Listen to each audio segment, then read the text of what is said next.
questions when I read the Bible, and sometimes I can figure it out. And, you know, someone said to me, well, you know, the Bible says, Kim, that if you don't have understanding, I'm like, that is not what it's not pertaining to me. That's why it also says study the word of God, right? Mm-hmm. So it's not like I'm going to read it one time and be like, oh, that's it. All right. So let's talk eternal state here. The Bible really is very, very silent about the new heavens, plural, and the new earth. Why do you think that is? I think that God is reserving that to blow our minds, that we have this earthly existence. I mean, you can see behind me here, I got my astronomy stuff. I'm in the observatory. Yeah. I see a lot of stars. I photograph a lot of stars and galaxies. And I think God is saying, just, you guys have no idea what's coming. Yeah. And will we get to explore the universe? Is the universe have other things of life in it that God wants us to engage in? I don't know. We can't answer. Like you said, we don't know. But the universe is really big. There's no doubt. It's unfathomable for our puny minds. But I think he's reserving it because he's a God of wonder. It's actually very clear in Hebrew. Pele, he's a God of wonder. He loves to show off. He loves to wait till the last minute. I wish he didn't, but he does to increase. I know that all too well in my life. Yep. So let me just give Mondo a plug here. So it is in the description box. Sandra, if you want to put that on the screen real quick. So don't forget, guys, his Psalm 19 project. He is the director of that. The link is in the description box. But I've seen some of those photos and also on your Instagram. So beautiful. I mean, when I look at stars, like I don't, you know, when you don't have, I have a lot of artificial light around me, but sometimes that's why I do like the water at night, because especially the beach, because it's dark and you can really see a lot. Because I'm afraid of the dark though. I mean, my friends know when they go with me, because they know that I like to do that. They'll always like stand behind me and make sure like no goblin comes to murder me. But even though my anxiety rises, I still love to see, because I don't get to see that here. I mean, every once in a while, you know, the full moon will be beautiful, but the stars don't come out. But when I see your photos, I think, now those aren't his pictures. I kind of stole them from, I forgot what website, but some of them are very, very beautiful. And when I see the colors, I'm just thinking how much, and we're seeing that here in a broken, fallen world. The colors in heaven have got to be, just spectacular. Kind of like what we read about in Revelation, right? Just a glimpse of the throne room. All right. So we already talked about the New Jerusalem, so we can skip that one. So actually, Mo, thank you so much for tuning in. So Mo and I were chit-chatting one night on the phone, and Mo, sometimes I get on her nerves because I don't always say the rapture is going to happen soon. Because everyone who knows me outside of this podcast, I'm me. Like, I'm not going to lie to you just to appease you. But Mo and I, you know, we're kind of silent for a little bit because she doesn't love me for that moment. But anyway, so Mo had asked one day when she loved me at that moment, she had asked, can we teleport from heaven to earth? You know, like, are we going to have that capability? Like we're hanging on earth and then all of a sudden it's like, hey, I want to go to heaven. Can we teleport back and forth? Like, what do you think that's going to be like? You know, if you look in the book of Hezekiah, chapter 3, verse 5 in the Hebrew, it talks about teleportation. Does it really? Wait, now you know I got to pull that up. So hold on one second. I'm totally kidding. There is no Hezekiah. Oh, I thought you were being serious. Here I am like, there is no Hezekiah. I didn't think there was a Hezekiah. Yeah. You're like second opinions. I'm like looking. I'm like, wait a second. I need to get smacked for that. I'm totally That's kidding. fine. No, I'll let that slide. There's what we do have, you know, here again, we said, I wish we had more. It's frustrating, but we do have the nature of Philippians 3. 20 and 21 talk about our citizenship. I'm not even going to scroll there on that one. Forget that. That's really true. I really know there's a Philippians. Now, if I said Philippians 3:62, you would say there's not that many verses. I don't know. You never know with me. I'd probably be like, okay, let me keep scrolling. It says that our body will be conformed, our lowly body will be conformed to his body. And 1 John 3 says that we'll see him like he is. So our body's going to be similar. 1 Corinthians 15 talks about we're going to bear the image of the heavenly man. So what we do see is Jesus going through walls. He's appearing, he's disappearing at different times. Now, is that in reference to his deity? That's possible. But he still is physical. Now, so we can't all I'm saying is there's some hints at what it could be. So people have talked about traveling at the speed of thought. I guess if I had a verse that wasn't in Hezekiah, I would tell you, okay? Because I would love to participate. But we have some of these hints, but I don't think if anybody tells you they can be dogmatic, they can't. I wish we had more. That's all I can say. So Pookie said first Fleshalonians. There you go. Don't worry, I'll get you back for that one. Okay, so you already stole my thunder on the no more sea. But how come there is no? Because, I didn't even think about that. You literally gave such a simple response to that question. Well, it's like, because God can do whatever. Like, he can make a sea without the moon and the sun. Because that was my idea behind the no ocean. Is you need the sun and the moon because it just changes everything. So, and I already gave you my science on that. But then you said, well, God doesn't really need a sun and a moon to do that. So how do you see the whole no more sea in the grand finale? There again, two perspectives. One is that it's figurative, that the sea represents peoples, or that's be a third perspective. But the sea is in Hebrew. The word tehom is the word for sea, and it has a lot of mythological, theological baggage to it. That the sea is bad, because where does Leviathan live? Leviathan lives in the sea, right? In the book of Job and Isaiah. So people think that the sea is a reference to chaos, and which it is that way in Near Eastern mythology and Near Eastern theology. And that's true. That could be the answer, that there's no more chaos. But see, again, my reluctance is, I have a great reluctance to interpret anything figurative. I mean, it just grates me. So I could be wrong. Michael Heiser, some of these other guys, they have taken that to be, and if I misquote him, I apologize. But he has taken some of that to be more figurative, or in its ancient Near Eastern context as relating to chaos. Others, I just take it straightforward. There's no more sea. Just like later, there's no more. There's no need for the moon or the light or the sun. It's if you have one body, which is sea, and you have another body, which is the moon or the sun. I tend to think that, well, if the sea is figurative, then what's the moon represent? What's the sun represent? Are we going to make that figurative? So right. I'm very reluctant. I just think there's no more sea. Now, that doesn't mean that there's no more lakes or bodies of water. But as it relates to the ocean, I think what God is saying there too is that, as we know, the earth is going to be renovated. It's going to be changed. And so we don't need 2/3 water on the earth anymore. That doesn't mean there's going to be no water necessarily. It's just in the way that we understand it. I think that's the main point. So Heather Hirth, she just answered, you don't have to star that, Sandra. What about mountains? Don't know either. I mean, because we don't have those descriptions. What we do have, again, we have during the millennial period, mountains. But with the New Jerusalem coming down, which that's an interesting conversation too. With the New Jerusalem coming down, the earth having the complete renovation. Look, we have 2 chapters, Revelation 21 and 22, and it doesn't answer all of the things that we would want to know. That it does not, and I have looked. Yes. Even in what book was it that I'm searching for it? I'm thinking in my head, like, that doesn't even make sense. But Hezekiah sounds like, we all know it does, because I'm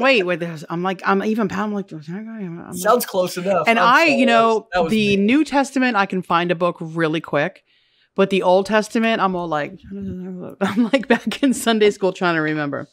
I do know, like, after Psalm, Proverbs, I think it's Ecclesiastes, right? No. Is that right? Psalm, Proverbs. No, it was a song. Ecclesiastes. I don't know how. See, I don't know how it goes. In there. Somewhere in there. Yep. Okay.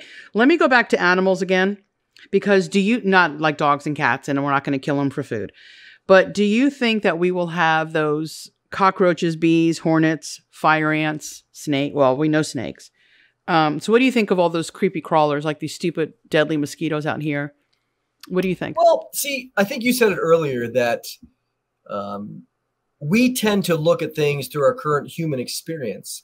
And so these things are negative to us. But if you look in Genesis 1, God created the earth to teem, right? To teem full of insects and crawlies, and it was in the we had a Garden of Eden-like state, and none of those bothered us. So I can't. I was trying to find the photo that at work, and I deleted it because I had to send it for maintenance. So I'm in the ladies' restroom. And because I live in Florida, I have a really bad habit of always looking up on the ceiling because you get those little silverfish here. And anyway, so as I was coming out of, thank the Lord I was not in that stall. So I just happened to look up. And I am not kidding. This is not an over-exaggeration. I promise you it's not, because I wish I had the photo. There was they call them palmetto bugs in Florida, Mondo. It's a roach. You can call it a butterfly with wings. I don't care what kind of fancy name you give that disgusting looking thing. It was a cockroach. It was like, I don't know. I don't know how many inches that is. For the little antenna things on it. It was just like I'm like, oh my gosh. So then I took a photo and I let our receptionist know to immediately please contact the building people and tell them to get that. It took them 4.5 hours. I'm like, it's a bug. It's not like I'm in a 50-story, it's 10 floors. Okay, so you're telling me that there's going to be roaches. Is that what you're telling me? Is that the discussion that we're having right now? But they're going to look better? Yes, they're gonna help you. They're gonna be your friend, pet roach. You'll be able to pet it. I mean, it'll be just wonderful. Oh my gosh! And so bees, I won't be allergic to bees. Nope. Because I do think they're cute. I think bees are really pretty, especially when they're doing their little bee stuff, pollinating. I couldn't think of the word. Okay, so my ocean life. I'm not gonna have any orca or dolphin then, right?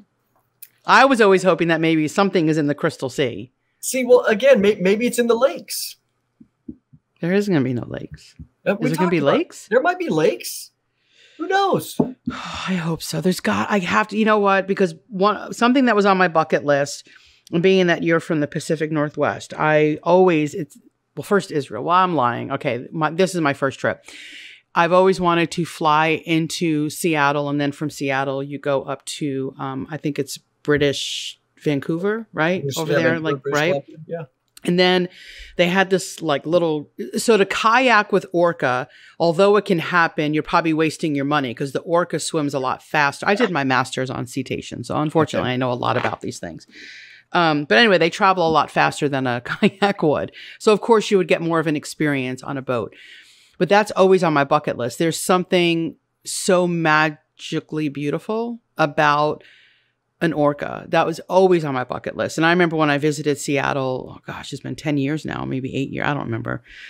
And we took the ferry over to Bainbridge Island. The whole time they were like, where's Kim? She's like, I don't know. She's about ready to go overboard. She's like all up in that water. And I'm all like, come on up, baby.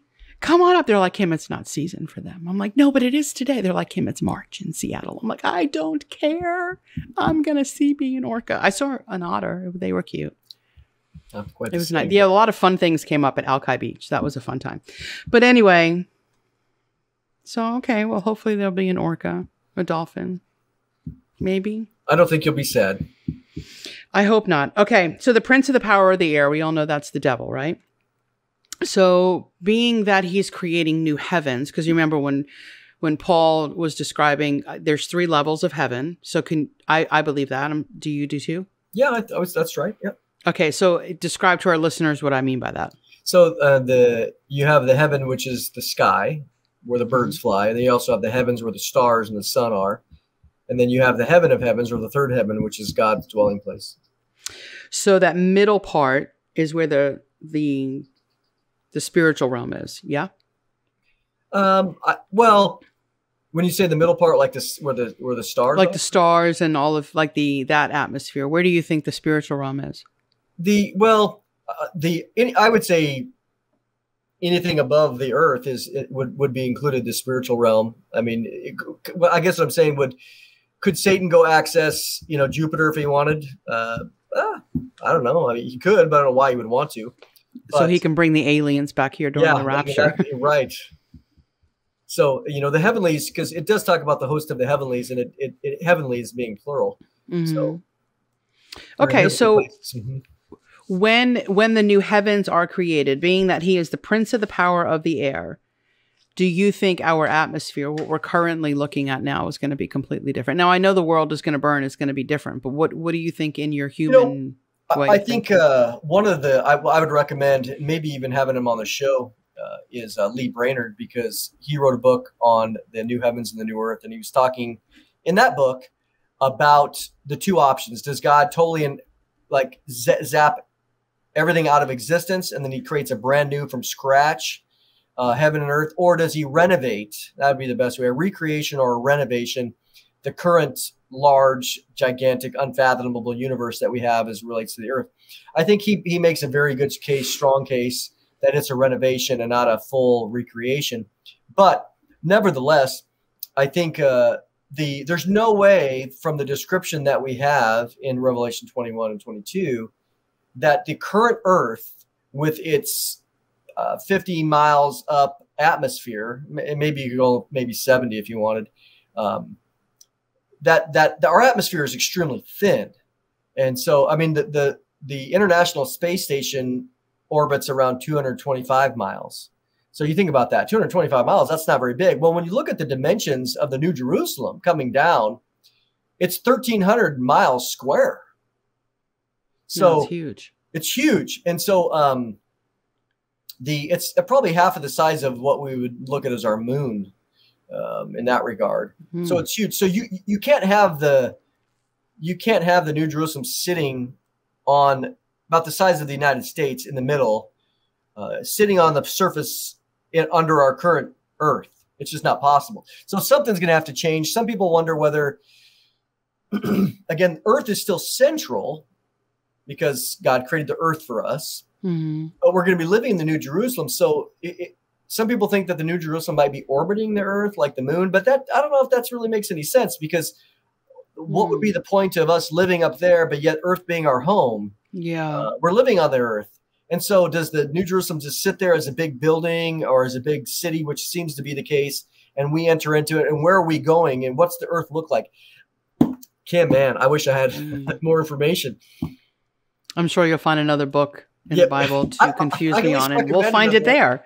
So why don't we look there? That would be great. If I say look at the book of Moroni, then just hit delete. See, I would know that is certainly not a book. Yep. But no, you had to throw in something where I'm like, podcast is over. Let's go. Where did she go? We do have a storm out there. And we already talked about that, so I don't have to worry about that one. Okay, so this is kind of a question that comes up a lot. And I remember years and years and years ago, a good friend of mine, Devin, she and I were chit-chatting, and, she's married, got 3 boys. Well, heard of 4 boys in her family. Just pray for Devin, everybody. I don't know how else to put that.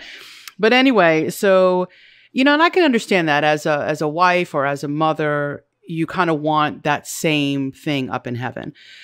So I told Devin, I said, no, Josh is not going to be your husband. Your kids aren't going to be your kids. My dad's not going to be my dad. I mean, will we recognize him? My dad's not going to go from some Italian Mexican to an Asian person. So technically there's going to be some semblance of Lenny. You know what I mean? So help us understand, if you can, current family members. So is there husbands, wives? Is there kids? So how does that dynamic look once you're in the eternal state and everyone is saying that they're saved, which hopefully they will be. But let's just say they are, okay, and they're in heaven with you, your kids, your wife, your husband. So how does that look with your current family members? And also, to piggyback off of that, Mondo, will we kind of still look the same? I know, but glorified. Loaded question. I'm sorry. The podcast's over. I got it. I hate the goal always is to say, give me a verse, right? I mean, that's the authority of Scripture. And so I hate not having a verse necessarily to show, because we're limited in those 2 chapters, and it doesn't talk about family relations in Revelation 21 or 20. It doesn't talk about what we're going to look like. What we can garner, though, is maybe some indirect deductions, inferences, is that, number one, we're all family. God is reaching family. We're brothers and sisters in the Lord. We're part of his family. So the idea of, again, marriage is an earthly institution. Now, would it be easy to go and say, hey, you know what? There's my wife who, married for a long time. What does the Lord have you doing? In that sense, are we going to be living in the same house? No, I don't think so. I think we're going to be busy. The relationships are going to be similar, but different. They're going to be similar, but eternal. Similar, not earthly. And so in that regard, will we look similar? I think we do have an interesting dynamic in that in Luke 16, 19 through 31, the parable of the rich man and Lazarus, somehow, somewhere, Abraham was recognized. Lazarus was recognized. They weren't in their glorified bodies. That's true. But whatever their spirit form was, there was a level of recognition. Now, does that recognition come through physical characteristics, or does it come through some sort of innate knowledge? Good point. I mean, we don't have the answers to that. Again, God leaves some of those things to be explored and uncovered later.